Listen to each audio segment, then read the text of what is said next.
Welcome to another episode of my social media workshop, and we're still covering Twitter. Today I'm going to teach you how to create a few lists that we will use to grow your user base or your fan base over time. So remember, you're still not supposed to be tweeting, and if you want to catch up, go start watching the first videos. There's also a website that's about to be published, so you can follow along on a nice guided format, along with a document that will show you all the homework and all the different work that you're supposed to be doing.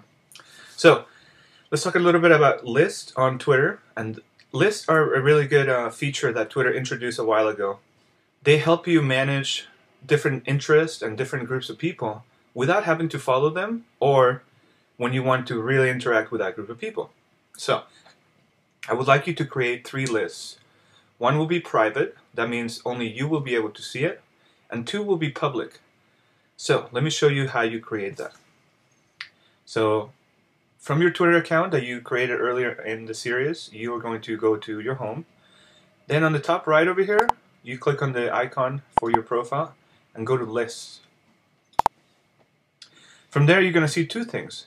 If you were already in Twitter before you started, you will see that people have added you to a list that will show up here, and it will also show your own list. In this case, I already have a lot of lists. You can have up to 20 lists, and I believe the limit is 500 people per list.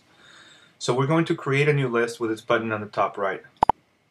And in this one, I'm going to create a list actually for the social media workshop. So anybody that approaches me on Twitter and mentions our hashtag, which we will cover soon, or talks to me about the social media workshop, I'm going to put into this list, okay?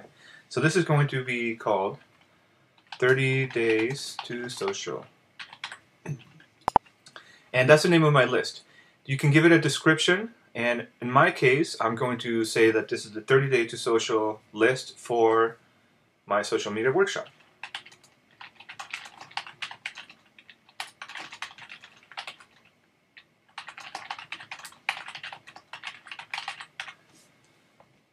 It's very simple, and in this case, this is where you select to see if it's public or private. This one I want it to be public, so I'm going to save the list.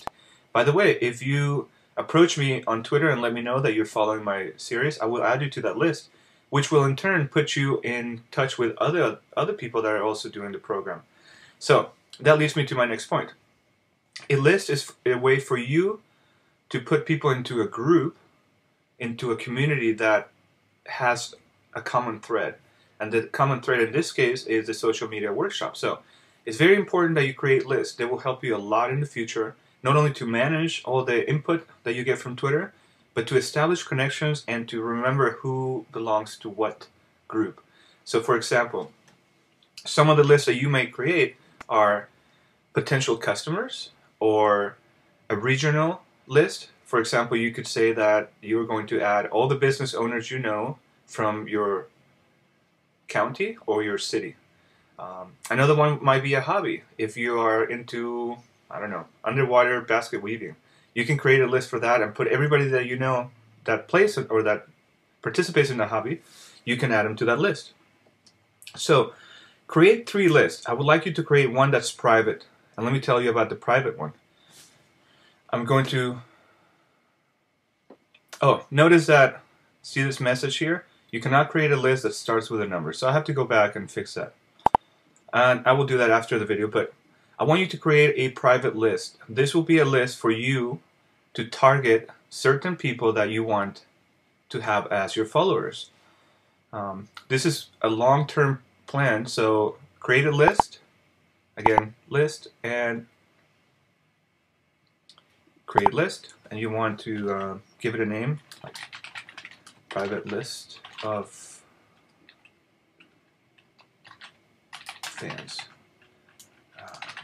So this is a list for the purpose of finding everybody that you would like to have as a follower, and you're going to put them into this list.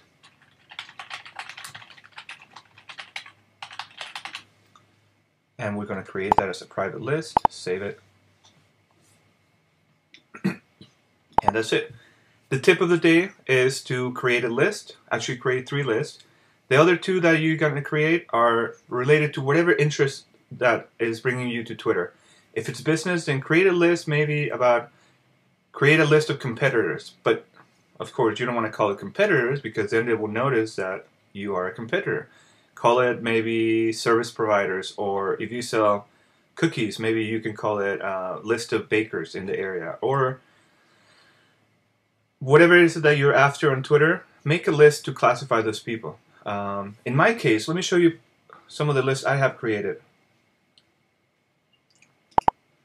I have, for example, designers and developers. Oh, this is actually a list I belong to. So let me go to my WordPress list. So WordPress Pro, I have this list, and it's called WordPress Pros, and it's a public list by me, and this contains people using WordPress to make a living. So I decided to put people together that I know that either work in WordPress or work around WordPress and actually make a living out of it, or is part of their income. So that's what all these people are. So the common thread that we have in this list is that we're all work in the WordPress space. That is one of my favorite lists that I use. So I want you to create something like that for your industry, for your hobbies, for your interests. It doesn't really matter. Maybe, for example, you like to watch Top Chef or the Food Network. Maybe create a list with all your favorite TV personalities, and you can find them in there and put them into the list. So don't worry too much about adding people to it yet. We're going to cover that in another episode, but I want you to create those lists. It's very simple. Start with 3, 2 public, 1 private. That's it. Any questions? At the end of the video, you'll find my email address and phone number if you have any questions. Thanks for watching. Come back for the next episode. Talk to you later. Bye.